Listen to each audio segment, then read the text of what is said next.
Assalamualaikum warahmatullahi wabarakatuh.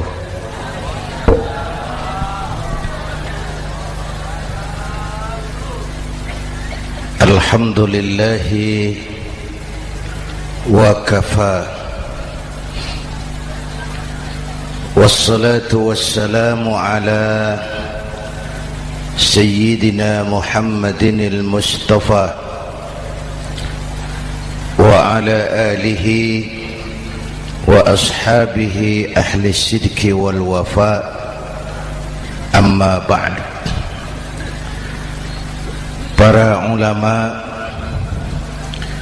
para habaib, para masyayikh yang saya muliakan, yang terhormat Bapak Kapolres dan Bapak Dandim, Sahibul Bait, segenap keluarga besar Pondok Pesantren Raudhatul Muta'allimin Al-Aziziyah, bapak-bapak, ibu-ibu, hadirin hadirat ma'asyiral muslimin yang saya cintai. Saya bersyukur dapat menghadiri haflah Maulidin Nabiil Karim, dan saya bangga dan terharu dengan keberadaan Pondok Pesantren Raudhatul Muta'allimin Al-Aziziyah ini. Sekarang ini banyak orang bisa memberi contoh, tapi sedikit orang bisa menjadi contoh. Memberi contoh itu mudah, tapi menjadi contoh itu yang sulit. Oleh karena itu, pada kesempatan ini kita ingin mengambil contoh bagaimana Rasul melaksanakan perjuangan. Apa modal utamanya? Saya sampaikan 3 sajalah, mudah-mudahan selesai 10 menit. Yang pertama, modal utama perjuangan baginda Rasul adalah akhlakul karimah. Memperbaiki akhlak dengan akhlak. Oleh karena itu, Suramadu sudah selesai. Dari dan ke Madura jadi lebih mudah. Bahkan Madura akan jadi daerah industri. Tetapi yang kita ingin, Madura tetaplah Madura. Akhlak tidak boleh berubah. Zaman boleh berubah, akhlak tidak. Masa boleh berganti, tapi keyakinan tidak boleh mati. Nah, soalnya adalah kepada siapa kita harus berakhlak. Kita itu kan harus berakhlak kepada 2. Kita harus berakhlak pertama kepada Allah. Ini yang terpenting.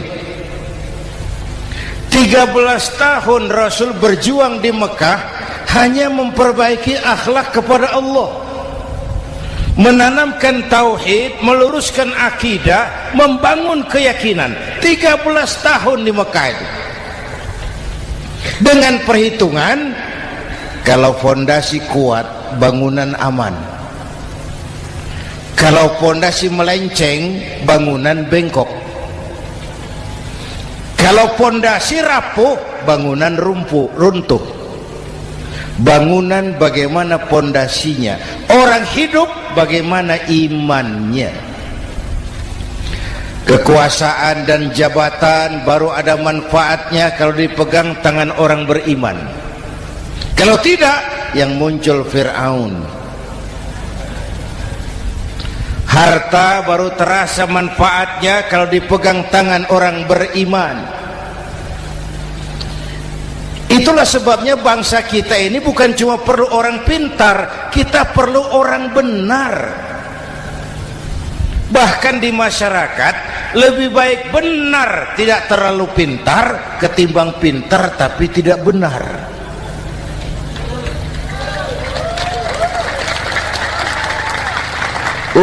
Kalau sudah pintar tidak benar, rusak rakyat itu Pak. Disuruh ngurus beras malah nimbun beras. Ya, disuruh ngurus laut jadi bajak laut. Disuruh ngurus hukum, bikin hukum seperti pisau, tajam ke bawah, tumpul ke atas. Kalau yang kecil salah, hukum cepat-cepat ditegakkan. Yang besar salah, diam pura-pura tidak mengerti. Itu yang melukai rasa keadilan.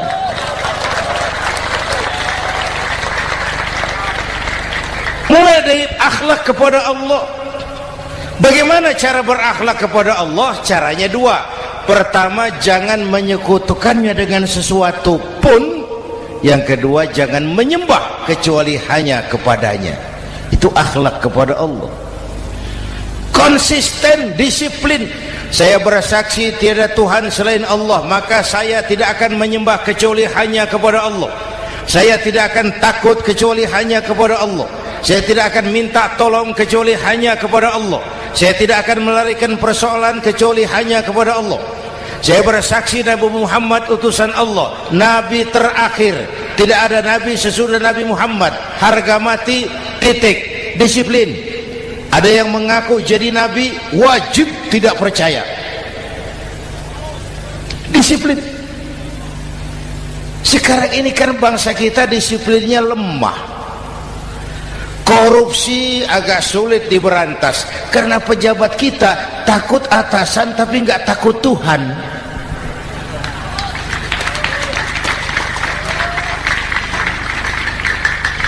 Itu sama dengan anak muda naik sepeda motor ngebut, lampu merah jalan terus, di stop sama polisi. Prit, iya Pak. Minggir, siap. SIM ada Pak. SNK ada Pak. Tahu kau lampunya merah? Tahu Pak. Kenapa lewat terus? Saya nggak tahu, ada Bapak. Itu disiplin kita. Tenang bener jawabnya, kayak orang nggak salah itu.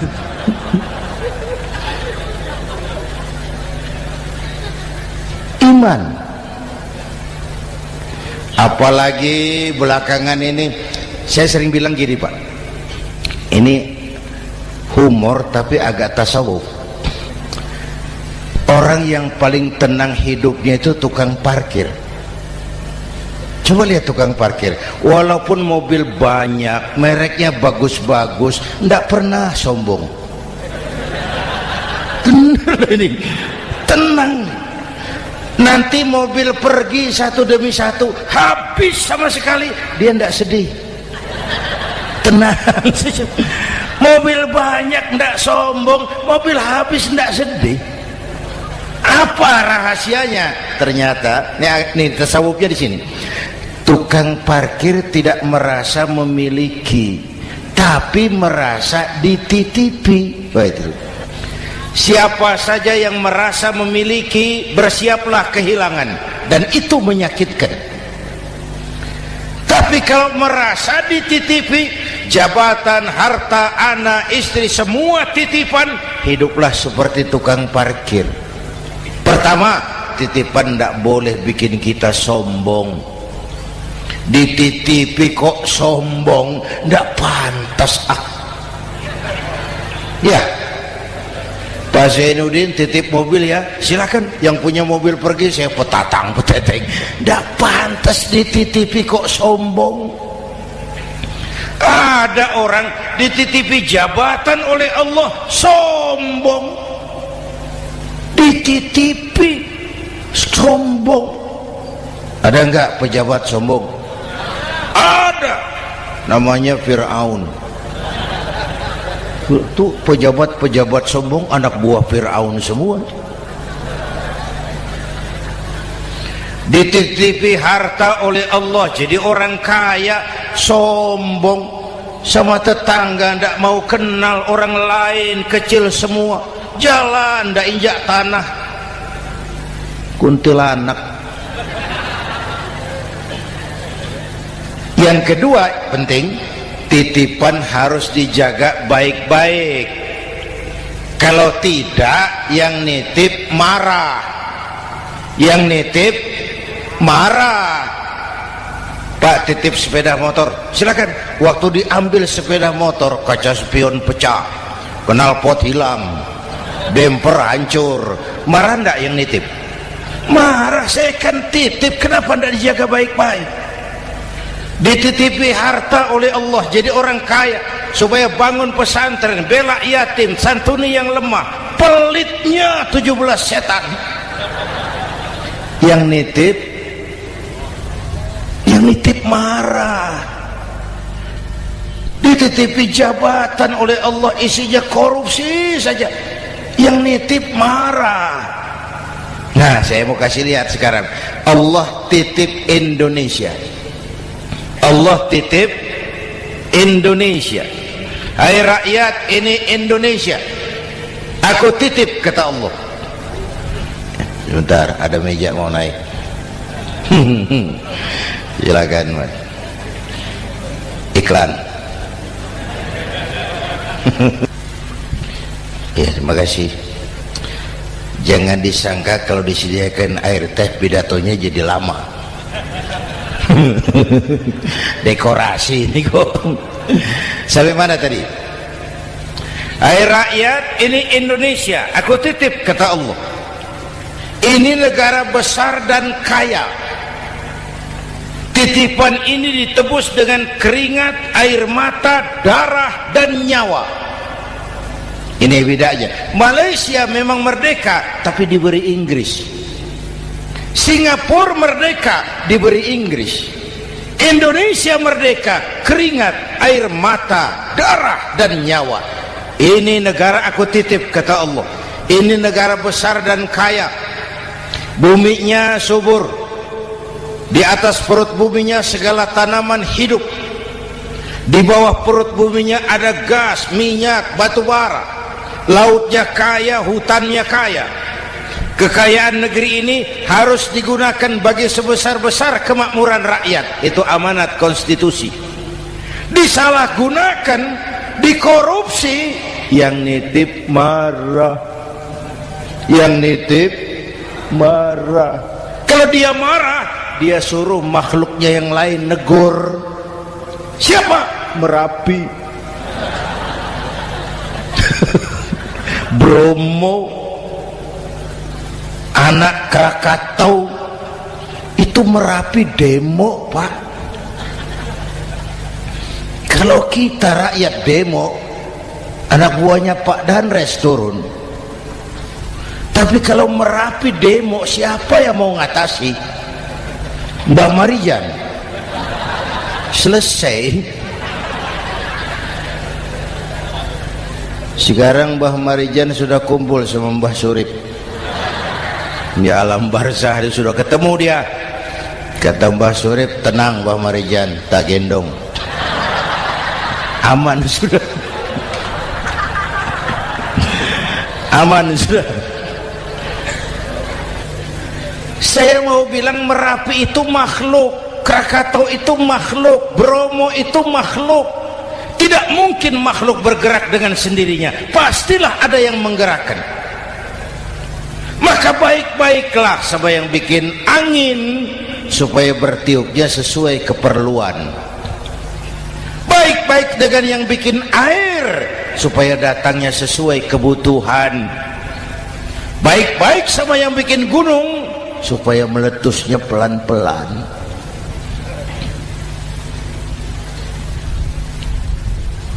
Bapak Ibu hadirin yang saya hormati, menjaga titipan. Jangan menyembah kecuali hanya kepadanya. Jangan menyekutukannya dengan sesuatu pun. Ayo, saya ngobrol kita. Bapak Ibu hadirin yang hadir di sini ini, kita ini semua hamba Allah apa bukan? Hamba Allah. Kata siapa? Kata kita. Kalau kata kita namanya ngaku. Ngaku itu boleh dan murah. Apa diakui? Kita belum tahu.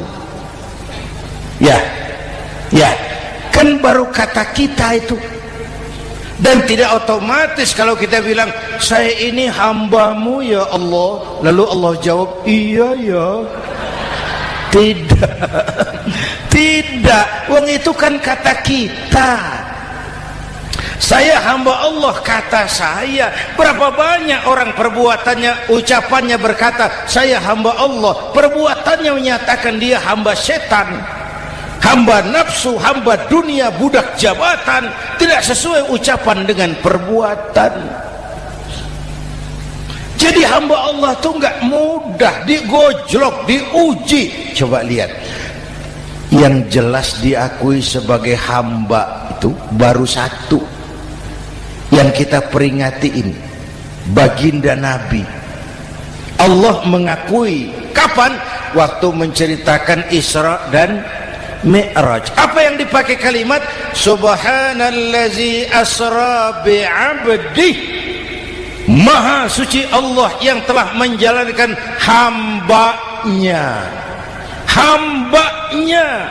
Muhammad itu hambaku, aku jalankan dia. Allah mengakui. Kapan kalimat ini turun? Setelah Nabi digojlok, ditempa, digembleng, diuji, difitnah, dicaci maki, dilontari kotoran unta, sahabat-sahabatnya dibantai. Lolos, Muhammad betul-betul hambaku. Ayo Isra Muhammad. Subhanallazi asra bi'abdi, hambaku. Jadi kalau mau jadi hamba Allah ya diuji, digojlok, digembleng. Nah, mari kita lihat kehambaan baginda Nabi. Orang yang paling bersih hatinya Rasulullah.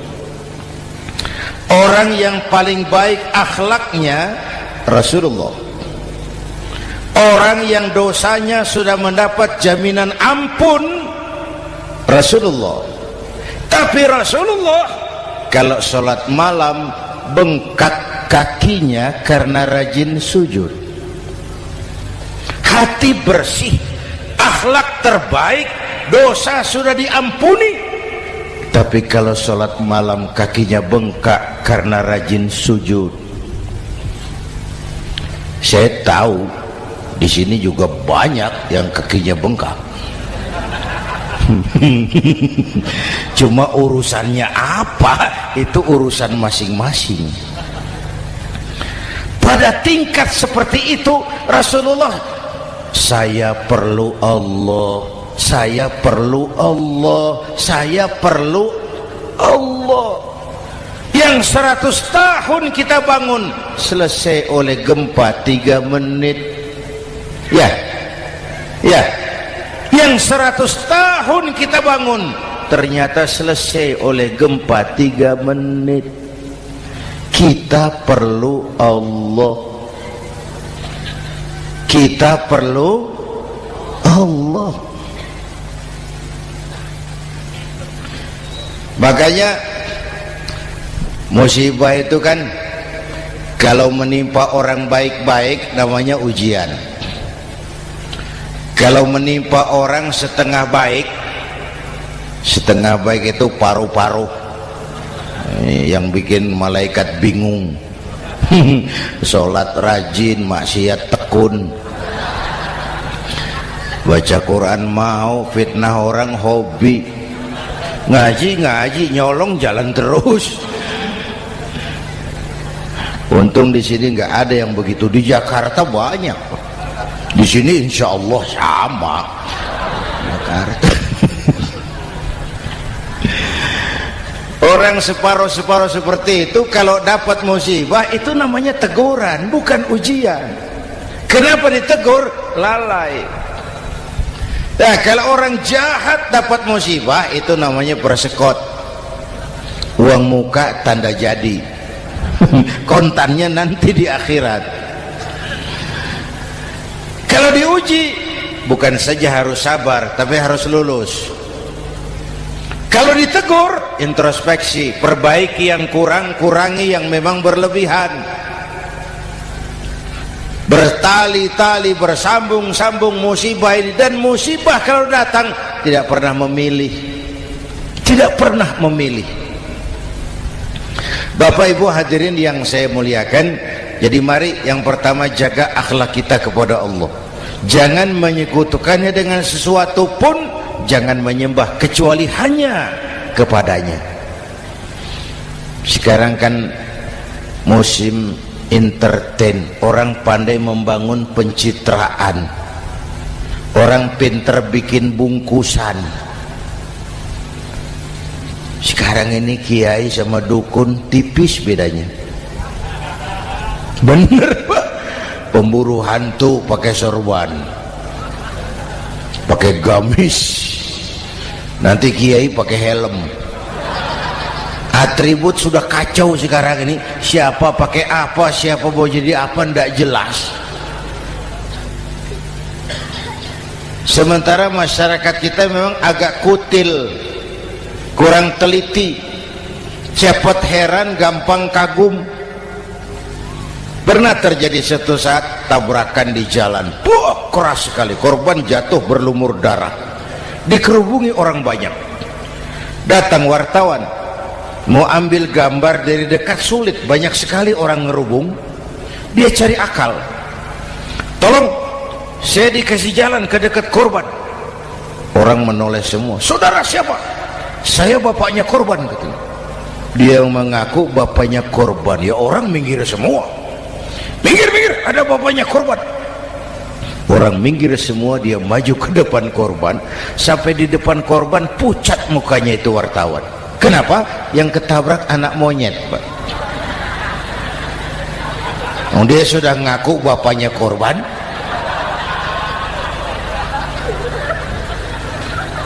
Ini cerita pendek tapi pesannya dalam. Kalau belum kenal benar jangan cepat-cepat ngakui. Ya, rakyat harus cerdas sekarang ini. Emas pasti kuning, benar itu? Apa semua yang kuning pasti emas? udah cerdas lah itu, udah cerdas lah itu. Hati-hati, ini zaman pencitraan.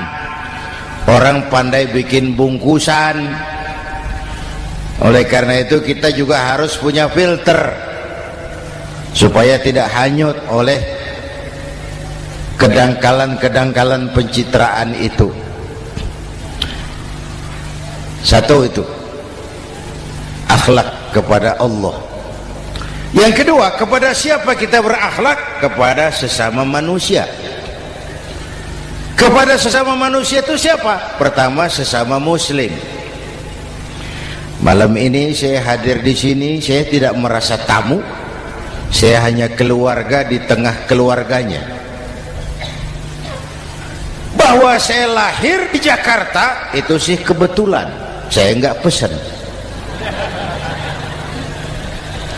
Yang kita tidak pesan jangan diributkan, kita nggak pesan. Warna kulit seperti ini kita nggak pesan. Dari suku apa lahir kita nggak pesan. Potongan seperti ini kita nggak pesan. Islam membebaskan manusia dari ras diskriminasi. Pada waktu yang bersamaan Islam mengangkat harkat, derajat, martabat kaum wanita.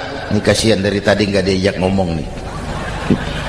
Pada waktu yang bersamaan Islam mengangkat harkat, derajat, martabat kaum wanita. Ibu-ibu mestinya lebih terima kasih sama Rasulullah. Sebelum Rasulullah datang, nasib perempuan menyedihkan, dilecehkan, harganya murah. Sebelum Rasulullah datang, murah. Sebelum Rasulullah datang, murah. Coba lihat wanita sebelum Islam, sedih, dilahirkan hanya untuk melahirkan, alat pemuas nafsu. Kalaupun berperan, peranannya cuma segitiga. Dapur, sumur, kasur. Kasur, sumur, dapur. Putar-putar di situ saja. Tidak usah di Arab, dunia. Di Jawa, raja-raja Jawa sebelum kenal Islam seenaknya ngumpuli perempuan kan, selirnya yang 30, 50. Sultan-sultan di Turki piara harem ratusan orang perempuan. Kaisar terakhir dinasti Ming Cina bangun istana 1000 kamar, istrinya 1000. Innalillahi wa inna ilaihi. Itu saya coba pikir, raja kalau istrinya 1000, kapan pakai kolor itu raja?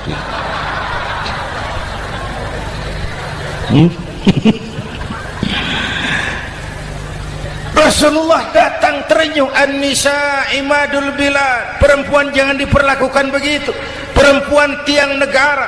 Kalau baik perempuan, baik negara. Kalau rusak perempuan, hancur negara. Waktu ditanya, ya Rasul, siapa yang paling harus saya taati di dunia? Ibumu. Setelah itu siapa lagi? Ibumu. Setelah itu siapa lagi? Ibumu. Setelah itu siapa lagi? Bapakmu. Menghargai perempuan, ibumu, ibumu, ibumu, bapakmu. Ibu 3 kali disebut, bapak 1 kali, ibu 3 kali, bapak 1 kali, ibu 3, bapak 1, bapak. Gimana sih ngitungnya jadi kerok begini? Salah ngitungnya, salah.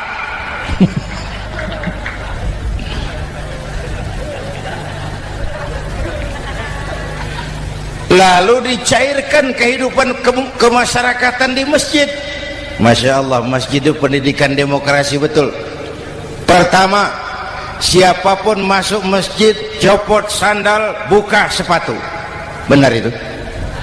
Ini masyarakat yang mau kita bangun. Tidak ada warga negara kelas 1, semua sama. Lurah masuk masjid buka sepatu, rah. Camat masuk masjid buka sepatu, mat. Gubernur masuk masjid buka sepatu, Nur. Nikmatnya masyarakat masjid. Nikmatnya masyarakat masjid. Coba binatang saja harganya tidak sama toh. Sapi yang mahal, yang gemuk, betul? Karena harga sapi pada dagingnya. Makin gemuk sapi, makin mahal harganya. Tapi ada burung perkutut lebih mahal dari sapi, padahal dagingnya sedikit, betul. Kenapa harganya lebih mahal dari sapi? Harga perkutut suaranya. Di mana harga manusia? Yang paling gemuk silahkan bersaing dengan sapi. Maaf.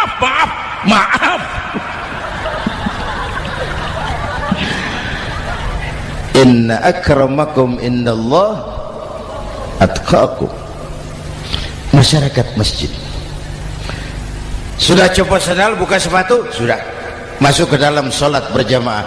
Kalau sudah ke dalam sholat berjamaah, tidak pernah kita usil dari mana orang datang. Yang penting kemana dia menghadap. Itu masyarakat masjid. Dari mana kamu? Dari kidul, Pak, madhab ngulon. Kamu dari mana? Dari lor, Pak, madhab ngulon. Kamu dari mana? Dari kulon, madhab ngulon juga. Ini kan konsep bineka tunggal ika. Dari manapun orang datang, apapun warna kulitnya, dari suku apapun ia dilahirkan, kalau akidahnya sama, itu saudara kita. Lalu sholat berjamaah. Apa itu? Hidup bermasyarakat, berbangsa dan bernegara. Harus ada imam, harus ada makmum. Kenapa? Ini saya harus agak hati-hati ya, pakai sarung angin ini. Apa tadi ngomong apa saya? Sholat berjamaah, bermasyarakat, berbangsa dan bernegara. Ada imam, ada makmum. Siapa makmum? Kita ini rakyat. Siapa imam? Para pemimpin negara. Apa bedanya? Imam harus dipilih. Makmum nggak usah. Coba baca kitab fikih yang setebal apapun, nggak ada bab pemilihan makmum. Nggak usah, makmum nggak usah dipilih. Orang buta boleh jadi makmum, orang bisu boleh jadi makmum, tukang mabuk boleh jadi makmum, tapi tidak tiap orang boleh jadi imam. Imam harus dipilih. Siapa yang jadi imam? Pertama, a'lamuhum, orang yang paling alim di kampungmu angkat jadi imam. Yang paling alim, bukan yang paling tua. Yang paling alim, tahu urusan, punya konsep, punya visi dan misi, mengerti negara ini mesti dibawa kemana, jalan keluarnya apa, angkat jadi imam. Pak, ada dua orang Pak, alimnya sama, yang mana yang dipilih? Kalau ada dua orang alimnya sama, kata Nabi, afsahuhum, yang lebih fasih lidahnya. Apa artinya fasih? Nyambung sama rakyat, tahu apa yang dimaui rakyat, nyambung. Tidak sah orang fasih bermakmum kepada imam cedal.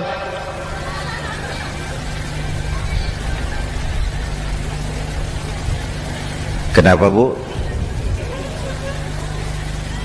Nyambung.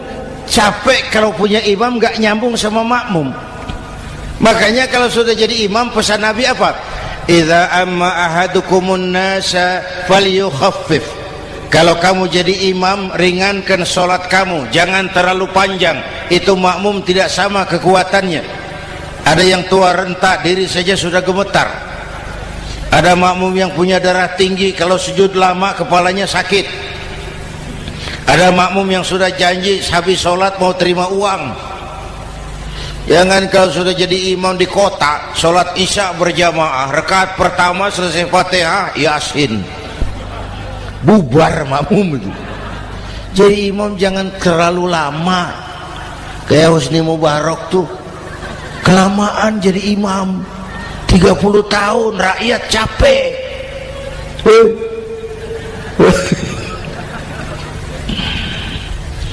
Bapak Ibu hadirin yang saya hormati, nah masyarakat Islam ini loyal, taat, setia. Kapan? Kalau imamnya benar.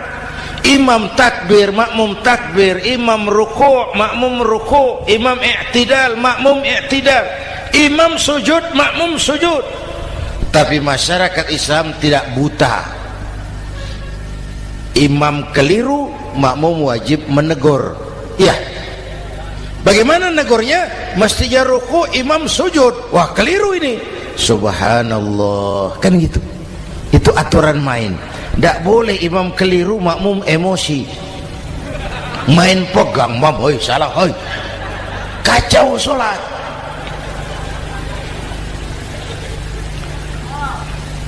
Imam buang angin,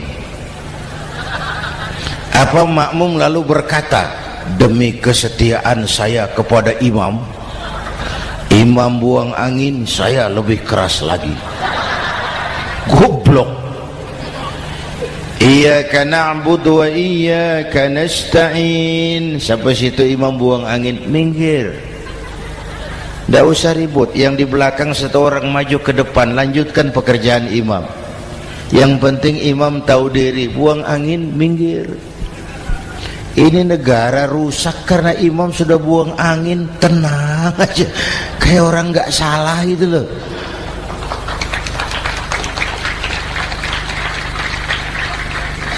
Selesai sholat dikasih tahu, imam tadi buang angin ya sedikit. Apa kalau nggak sedikit lalu nggak rusak sholat itu? Nah, dalam berjaga akhlak kepada sesama, ayo kita jaga kesatuan, persatuan, kerukunan, kekompakan. Ini pesantren Raudhatul Muta'allimin Al-Aziziyah, ini aset kita. Keberadaannya, pengembangannya, kelangsungannya bukan sekedar tanggung jawab pengurusnya, tanggung jawab kita sesuai dengan bidang dan kemampuan masing-masing. Yang punya jabatan bantu dengan wewenangnya, yang punya harta bantu dengan uangnya, yang punya tenaga bantu dengan tenaganya, yang bisa doa bantu dengan doanya, yang tidak bisa apa-apa bantu dengan diam. Diam saja lumayan loh itu membantu. Bapak Ibu hadirin yang saya hormati, saya ingat almarhum Panglima Besar Sudirman pernah bilang, kamu itu kalau mau menang harus kuat, kalau mau kuat harus bersatu, kalau mau bersatu hidupkan semangat silaturahmi. Mau menang harus kuat, mau kuat harus bersatu, mau bersatu hidupkan silaturahmi. Bapak Ibu hadirin, rukun antar umat seagama. Beda pendapat boleh, marah jangan. Kalau di Jakarta kan sekarang lagi musim apa itu wahabi yang bid'ah, sedikit bid'ah itu. Saya sih bilang yang suka tahlil bagus, terusin. Yang nggak suka tahlil nggak apa-apa, tapi jangan mencaci maki yang suka tahlil. Orang yang mabuk masih banyak kok yang tahlil dicaci maki. Kita nih seperti orang kurang kerjaan. Waktu guru saya Hadratul Mukarram Ki Haji Dr. Idham Khalid wafat, saya ajak orang baca Fatihah. Selesai, saya lagi duduk di belakang, seorang pengusaha nemui saya, Kiai, kenapa? Saya coba ingin kepastian. Apa? Orang yang sudah mati dibacakan Fatihah itu apa pahalanya sampai? Saya bilang gini, Mas, kamu kalau nggak percaya mati aja dulu. Saya bacain Fatihah, tunggu di sono. Kalau nggak nyampe balik lagi nggak apa-apa.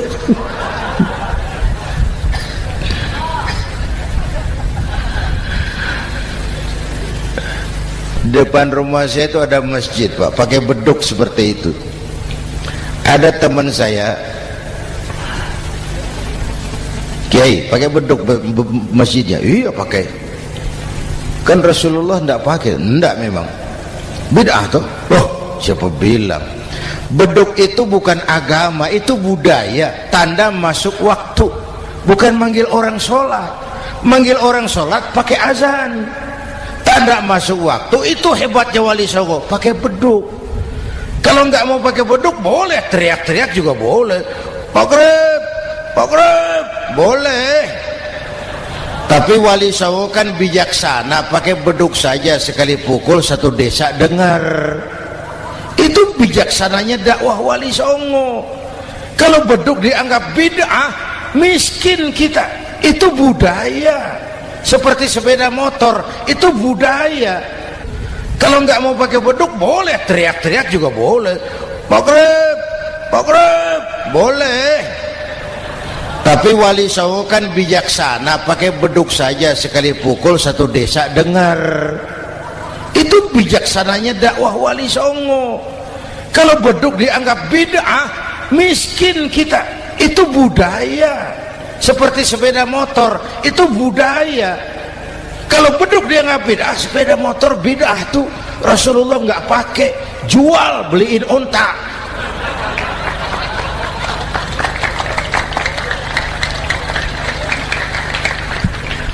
Ayo cari persamaan, jangan memperbesar perbedaan. Hormati pendapat orang kalau pendapat kita juga ingin dihormati. Kasus Ahmadiyah meledak lagi di Cikesik, Banten. Lalu pendekar-pendekar HAM menganggap itu tirani, mengganggu kebebasan beragama. Dia lupa bahwa Ahmadiyah masalahnya bukan kebebasan beragama, tapi penodaan terhadap agama. Kalau kebebasan beragama sih umat Islam welcome. Orang mau Hindu, mau Buddha, mau Kristen bebas memilih agamanya masing-masing. Tapi ini kan Ahmadiyah lain, ngakunya Islam tapi ada nabi lagi sesudah Nabi Muhammad, namanya Mirza Ghulam Ahmad, asal dari India. Saudara hadirin yang saya hormati, ini yang prinsip penodaan terhadap agama. Kalau nggak ngaku Islam nggak masalah. Supaya mau aman caranya cuma dua, Ahmadiyah jadi agama sendiri, karena Malaysia sudah melarang, Brunei sudah, Rabithah Alam Islami menyatakan aliran sesat, Saudi Arabia melarang pengikut Ahmadiyah pergi bikin haji, dia dianggap non muslim. Cuma memang pemerintah kita nggak tegas. Kalau dari dulu dinyatakan dilarang, nggak akan ada lagi kasus-kasus seperti itu.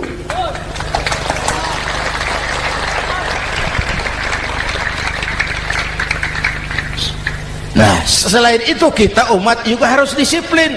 Coba sudah berapa banyak nabi bermunculan di Indonesia. Dan Indonesia ini saya heran, Indonesia ini pasar bagus, Pak. Kalau ada nabi, ada aja pengikutnya, saya heran tuh. Indonesia ini pasar bagus. Ada Ahmad Musaddiq Al-Qiyadah, jadi nabi. Konsultan bulu tangkis jadi nabi. Dapat wahyunya di Bogor, ditangkap polisi 4 tahun. Muncul lagi di Bandung, namanya Sayuti, tukang cukur, ngaku dapat wahyu jadi nabi, ditangkap polisi lagi 2 tahun.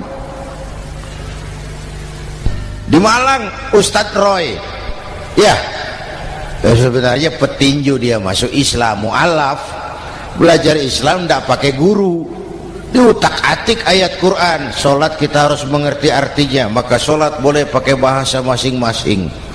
Ramai masjid. 2 tahun penjara.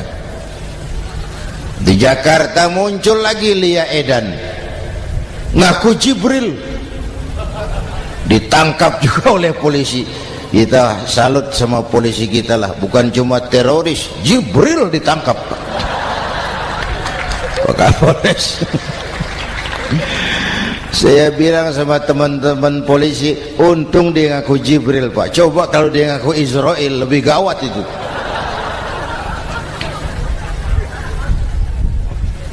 Yang parah, antara Cirebon Losari, dia perbatasan Jawa Tengah Jawa Barat, pernah muncul agama baru namanya agama Jasun, agama Jawa Sunda, agama Jasun Jawa Sunda. Yang jadi nabi Tugimin. La haula wala quwata. Saya bilang ini jangan jadi nabi, jadi kiai juga nggak angker ini. Al Mukarram Bapak Kiai Tugimin, nggak enak. Yang lebih nggak enak selawatannya loh itu. Kalau kita kan tadi nikmat tuh, ya Habibi ya Muhammad, nikmat rasanya itu. Coba ganti sama yang tadi, wah enggak, ya Habibi ya Tugimin, enggak enak itu, Pak. Jadi umat Islam itu sangat menghormati orang lain agama. Soal agama orang lain, lakum dinukum, awas hati-hati kalimatnya. Kita menghormati orang lain agama. Soal agama orang lain, lakum dinukum. Kita memang yakin cuma Islam agama yang benar, tapi bukan berarti kita boleh menghina agama orang lain. Kenapa? Kalau agama kita yang dihina, kita kan sakit hati. Orang lain sama dong. Itu sebabnya Allah berpesan, jangan kau caci maki Tuhan mereka, karena mereka akan balas mencaci maki Tuhanmu. Dan itu artinya mencaci maki aku, kata Allah. Jelas ini? Jelas? Justru karena umat Islam mayoritas di Indonesia, maka kerukunan antar umat beragama terjaga dengan baik. Oh, kalau umat Islam mau main kasar, mau main kayu, mau main keras, umat Islam ini 85%, yang lain pasti selesai. Saya jamin selesai. Tapi kan tidak. Kita sadar betul ini negara Pancasila. Kita sadar betul bahwa kita harus menghargai orang lain agama, menjaga kerukunan, rukun antar umat beragama. Yang ketiga, rukun antar umat beragama dengan pemerintah. Dulu kiai saya bilang, sultanun zulum khairum min fitnatin tadum. Pemerintah yang jelek pun sebenarnya masih lebih lumayan ketimbang tidak ada pemerintahan. Kalau itu ukurannya.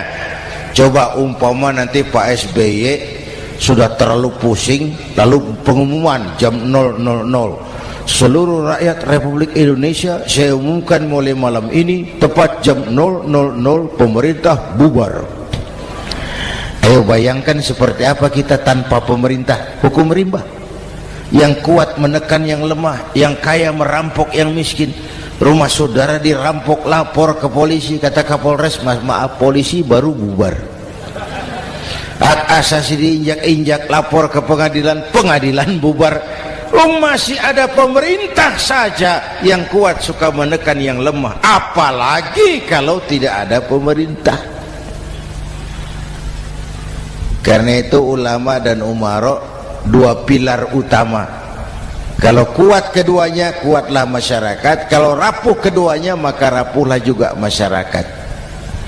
Bapak Ibu hadirin yang saya hormati, ini yang kedua, kita harus berakhlak kepada sesama. Yang ketiga, kepada siapa kita harus berakhlak? Kenapa? Iya, saya cuma lihat jam.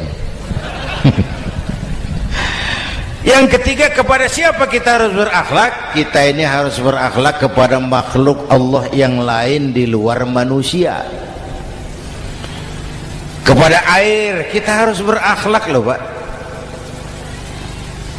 Saya dulu remaja ngaji fikih, kiai ngajar makruh buang air kecil di tanah yang berlubang. Saya protes, kenapa makruh kiai? Pertama, untuk kesehatan. Siapa tahu di lubang yang kau kencingi ada gas beracun.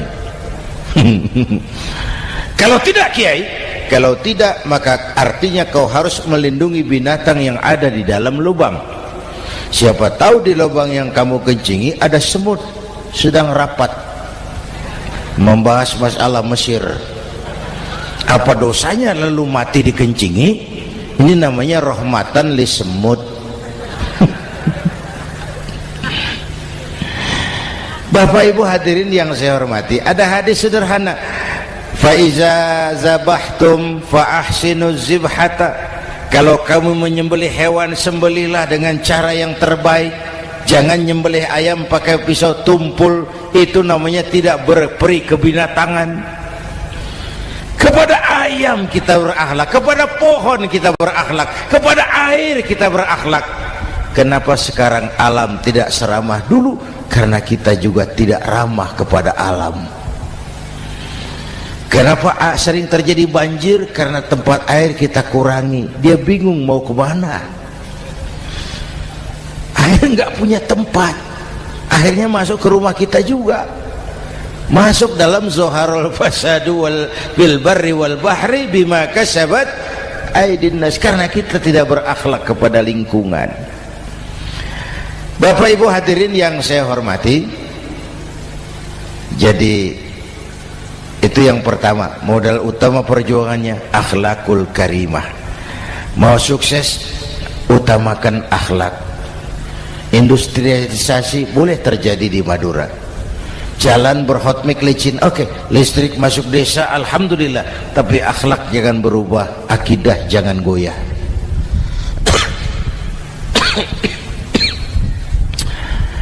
Teknologi tidak bahaya, yang bahaya orang yang menggunakannya. Wayang itu yang namanya cepot itu bisa selawat badar kalau yang megang Anom Suroto. Cepot bisa selawat badar kalau yang megang Anom Suroto. Wayang bagaimana dalangnya, teknologi bagaimana orang yang menggunakannya. Satu. Yang kedua yang kita contoh dari baginda Rasul, beliau itu sejak kecil tidak dimanjakan, Pak. Lahir ke dunia tidak sempat melihat wajah bapak. Umur 6 tahun ditinggal ibu.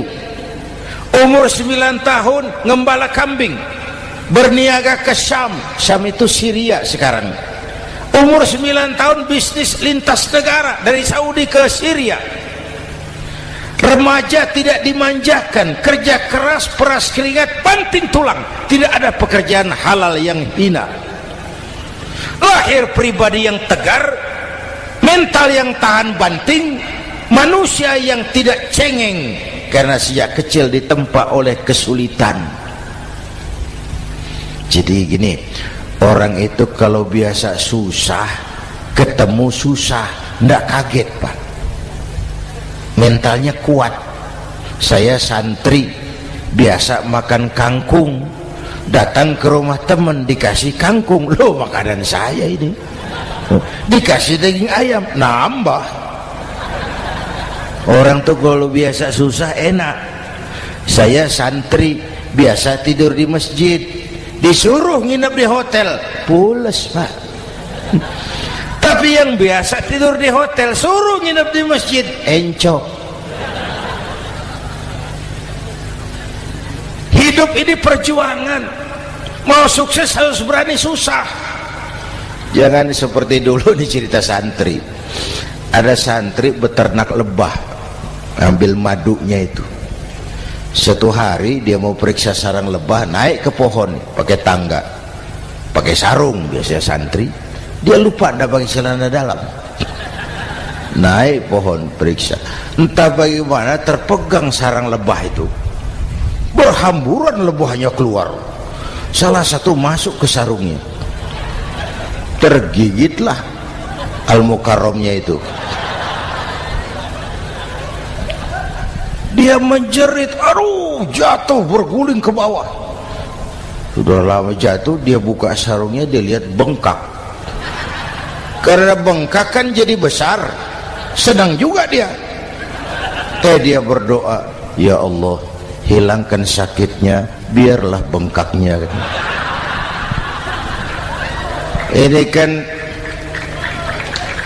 Ini doa orang nggak konsekuen. Bengkak dan sakit itu paket. Mau bengkak ya harus berani sakit.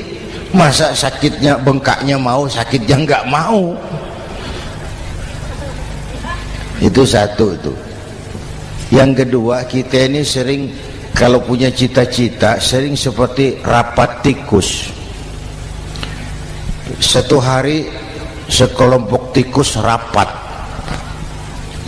paripurna tikus untuk mengantisipasi bahaya kucing.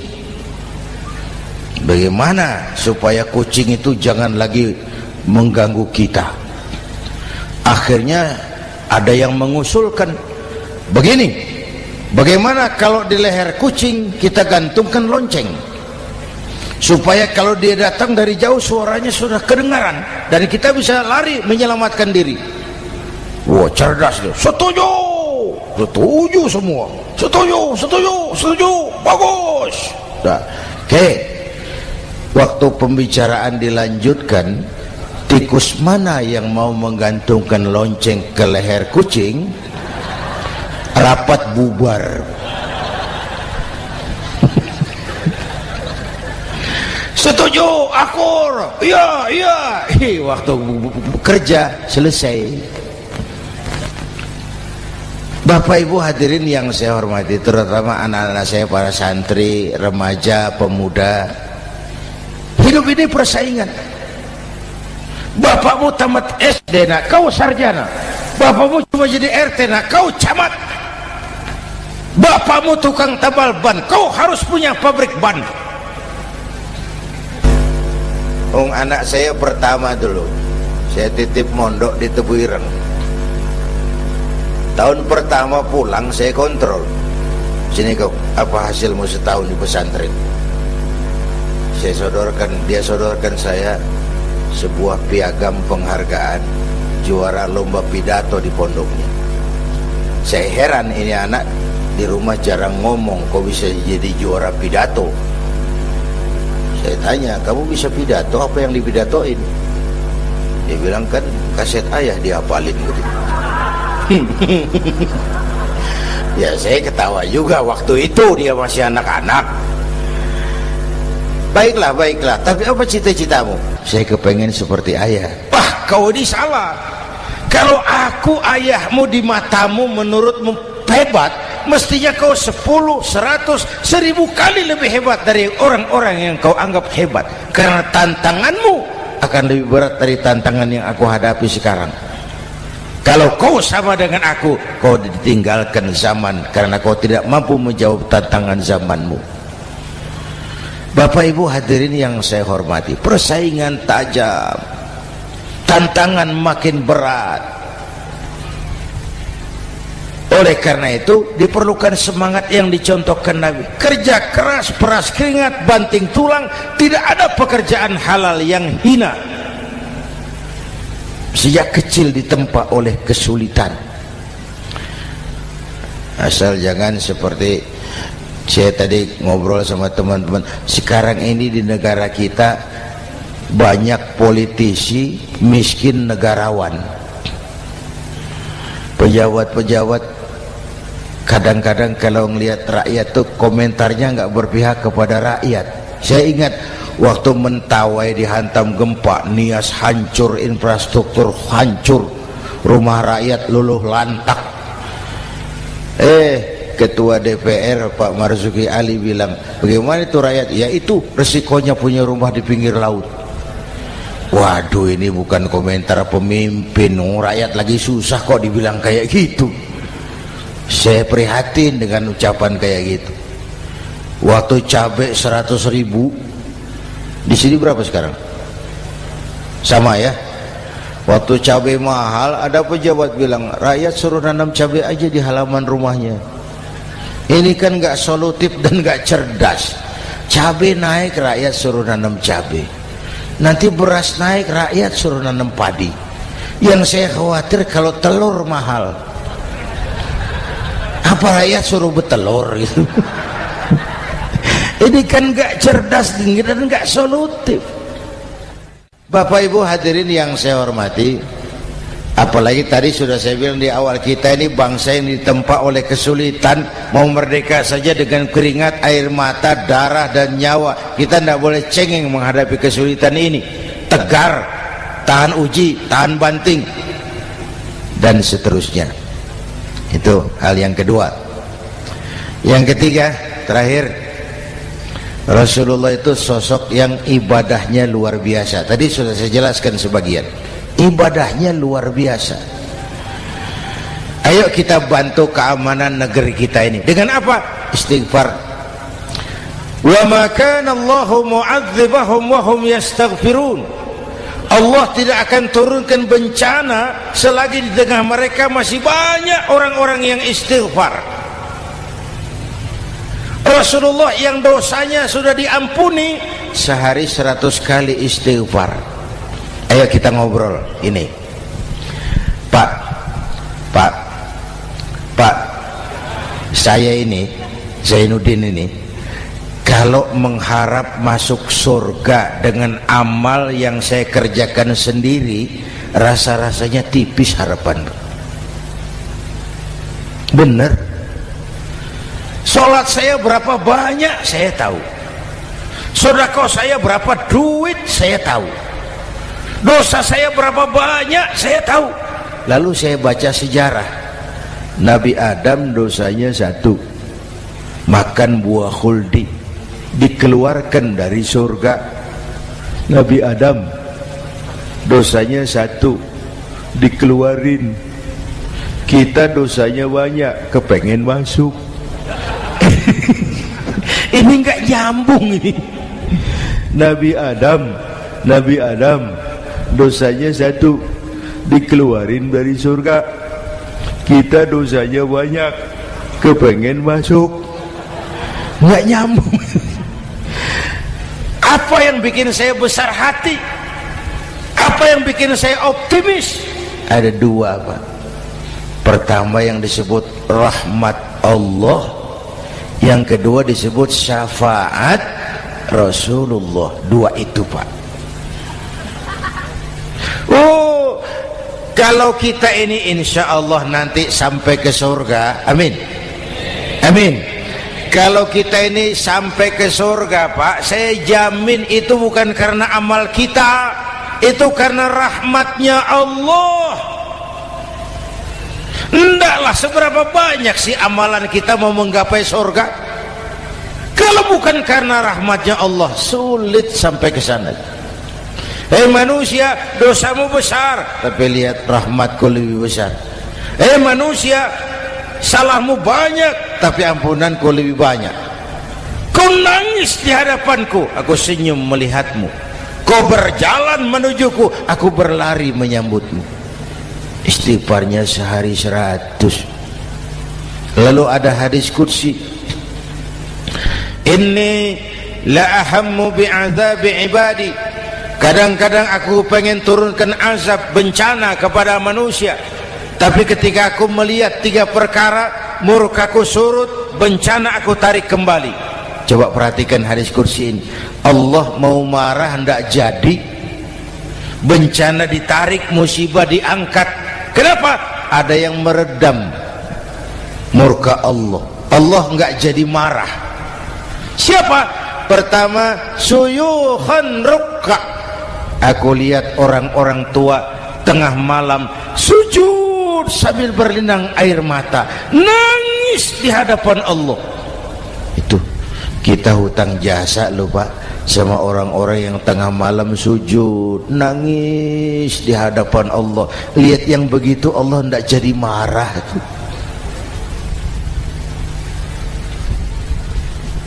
Saya tahu nih bapak-bapak ini, ibu-ibu kan suaminya sering bangun tengah malam ya, Bu. Kencing. Bikin bingung malaikat. Sudah mau ditulis tahajud, kencing doang. Kata malaikat, sialan, hampir salah tulis.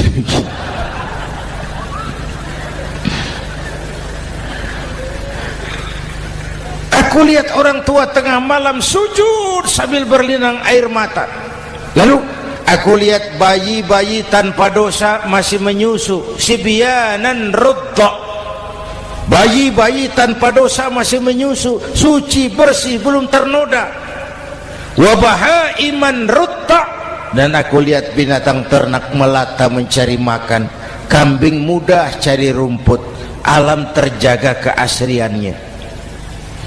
Bagaimana bencana enggak mau nambah? Kita mengamalkan hadisnya juga terbalik. Yang diminta itu orang tua tengah malam sujud, bayi tanpa dosa nyusu.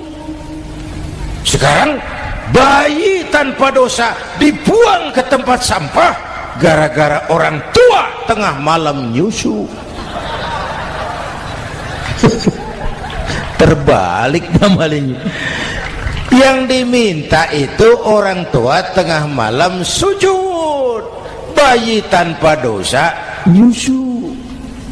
Ini bayi tanpa dosa dibuang ke tempat sampah gara-gara orang tua tengah malam.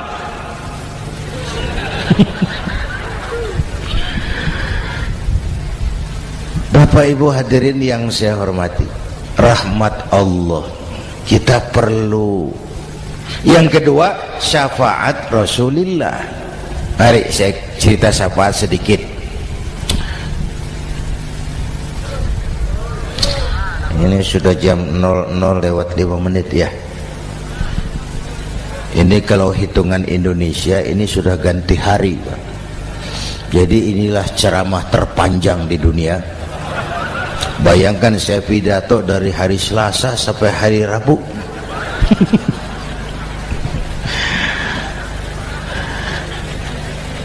Syafaat. Agak saya singkat ceritanya.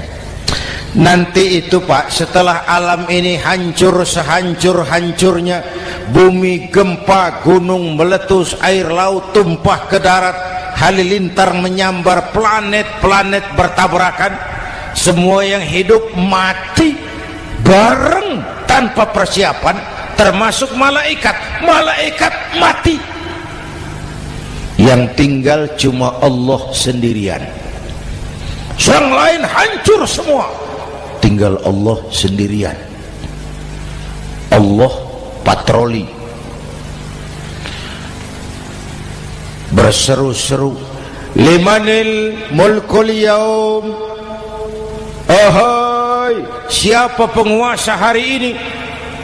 Mana Fir'aun yang ngaku Tuhan? Nongol kalau memang Tuhan.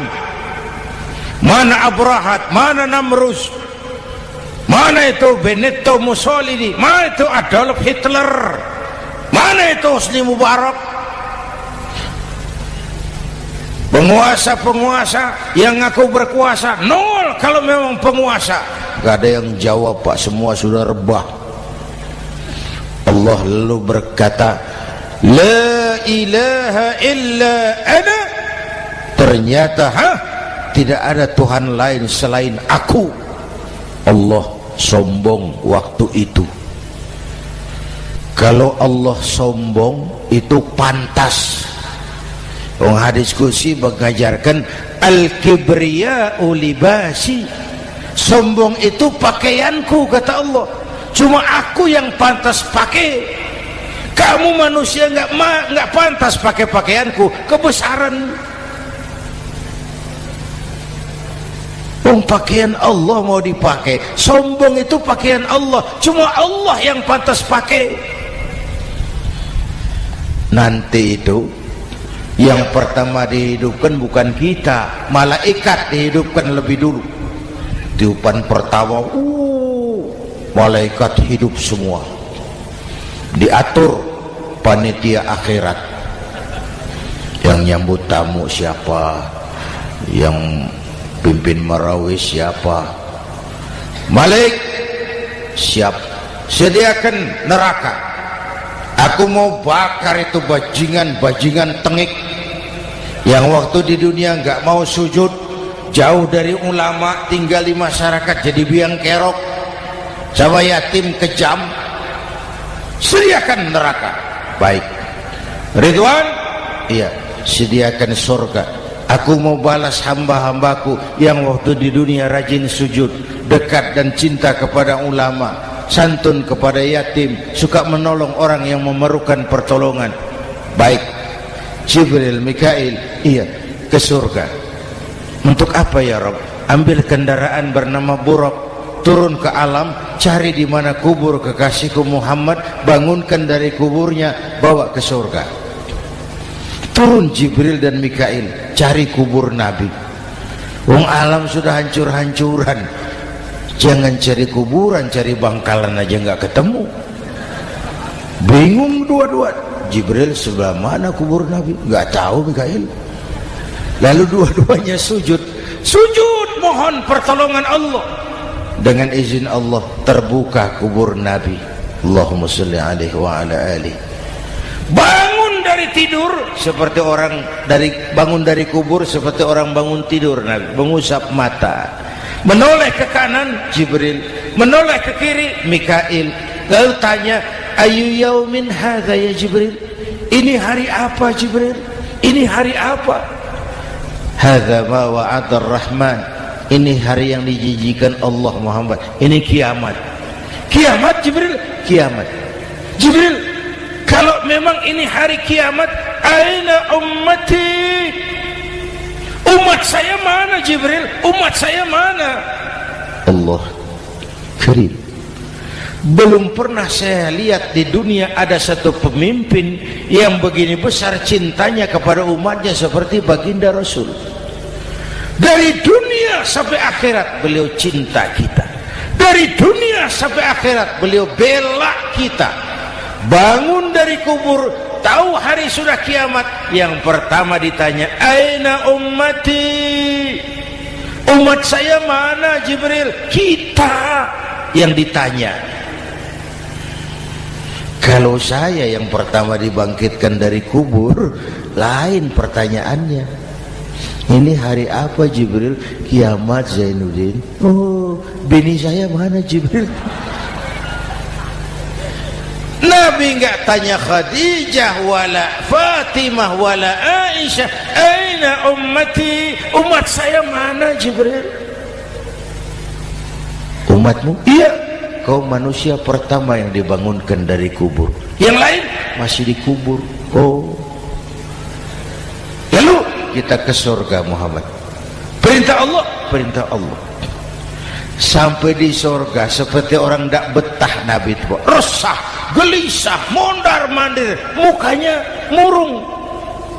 Yang punya surga kan negur, Muhammad, labbaik ya Rabb. Tidak enak di surga ya? Enak.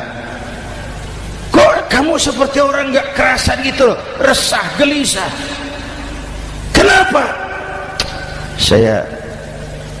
Saya teringat umat saya ya Allah. Umat saya bagaimana nasibnya? Iya, saya sudah enak di DPR. Salah. Saya sudah enak di surga, gaji cukup, kursi empuk, dapat mobil dinas. Nggak. Umat saya yang waktu kampanye kepanasan itu gimana nasibnya tuh?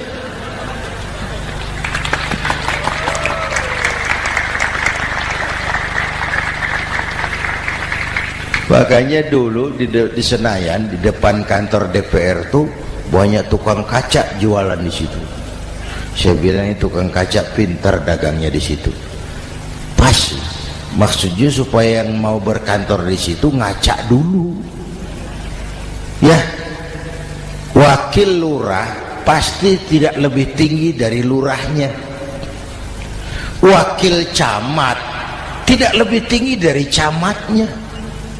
Oh, ini kenapa wakil rakyat kok selalu lebih tinggi dari rakyatnya?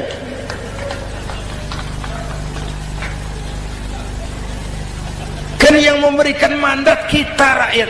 Kemerdekaan bertujuan mengantarkan rakyat ke gerbang kesejahteraan.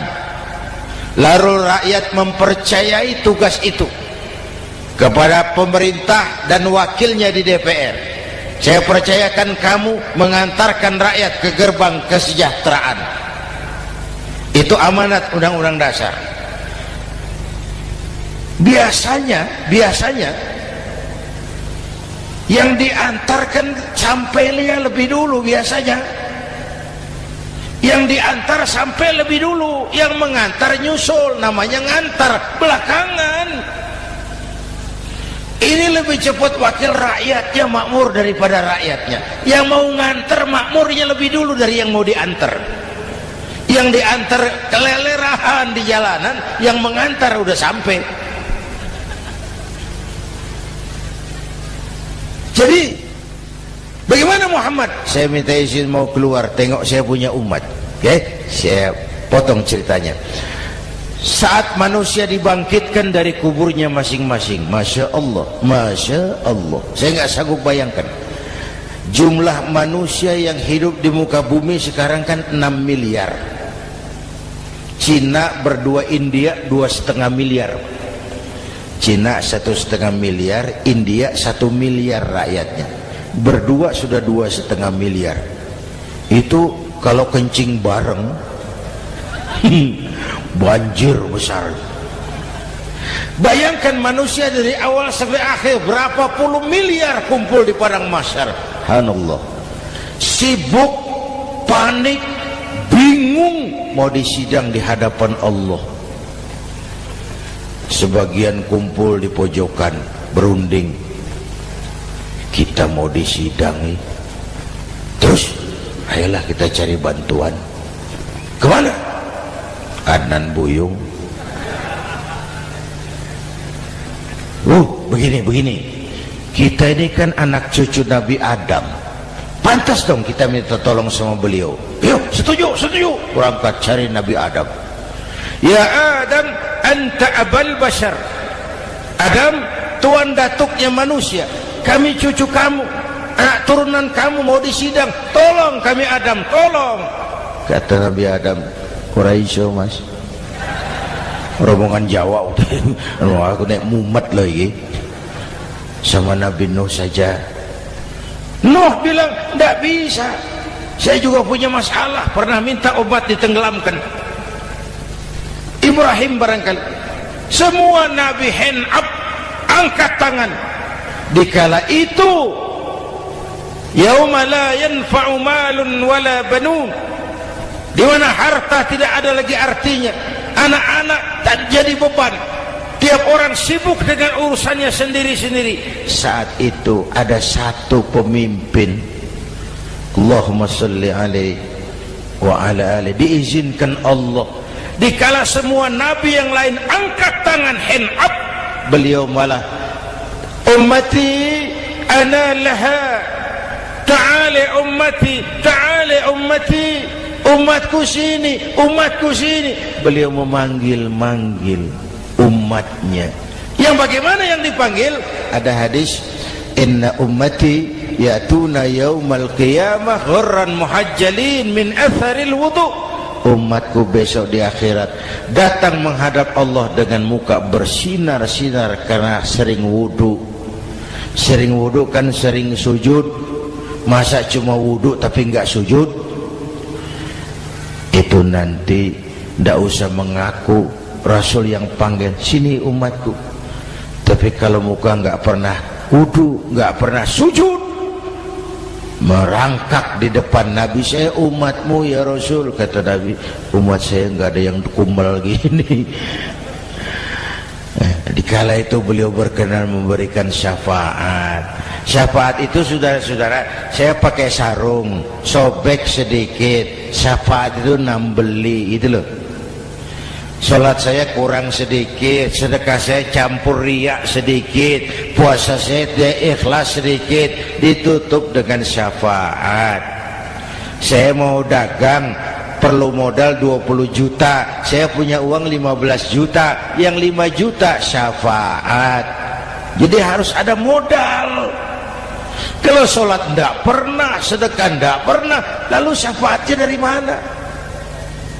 Yang dapat tambelan itu yang punya sarung bolong, punya sarung sobek, ditambal dengan syafaat. Lah kalau tidak ada sarung, apa yang mau ditambal? Ya, nah, mudah-mudahan kita semua mendapat rahmat Allah dan mendapat syafaatnya Rasulullah Sallallahu Alaihi Wasallam. Bapak Ibu hadirin, sudah 7:30 lewat 4 jam. Saya pun kangen, tapi hari sudah larut. Insya Allah lain kesempatan kita jumpa lagi. Terima kasih kepada Al-Mukarramun, para ulama, para habaib, pengasuh pesantren Raudhatul Muta'allimin Al-Aziziyah, dan semua yang hadir. Mudah-mudahan yang saya sampaikan ada manfaatnya. Usikum wa iyaya bitaqwallah. Aqulu qawli hadza fa astaghfirullahal azim li wa lakum. Wassalamu alaikum warahmatullahi wabarakatuh.